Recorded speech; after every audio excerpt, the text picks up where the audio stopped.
राज कुंद्रा की पहली पत्नी कविता ने शिल्पा शेट्टी पर उनके घर तोड़ने का गंभीर आरोप लगाया था। कविता ने कहा था कि शिल्पा ने उनका पति छीन लिया। राज कुंद्रा और कविता की जिंदगी खुशहाल तरीके से कटी रही थी कि उसमें शिल्पा शेट्टी की एंट्री हो गई। एक बिजनेस डील के दौरान कुंद्रा और शिल्पा की मुलाकात हुई और फिर दोनों एक दूसरे को अपना दिल दे बैठे।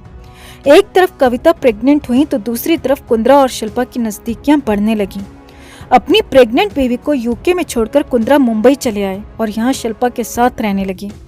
कविता को जिस वक्त अपने पति की सबसे ज्यादा जरूरत थी, उस वक्त वो किसी और के आगोश में था। कविता ने अकेले अस्पताल में एक बेटी को जन्म दिया। जैसे ही बेटी 2 महीने की हुई, कुंद्रा ने कविता को तलाक का नोटिस भेज दिया। ये देखकर कविता सदमे में आ गई।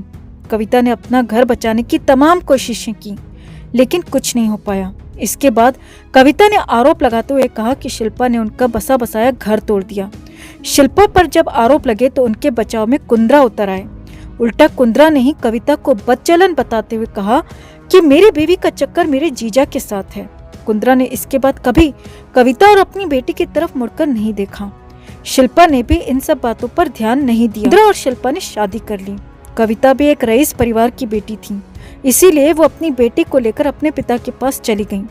तब से कुंद्रा और कविता का कोई रिश्ता नहीं है। फिलहाल इस खबर पर आपकी क्या राय है, कमेंट में जरूर बताएं। हर अपडेट के लिए बने रहें हमारे साथ, क्योंकि आप हैं तो हम हैं।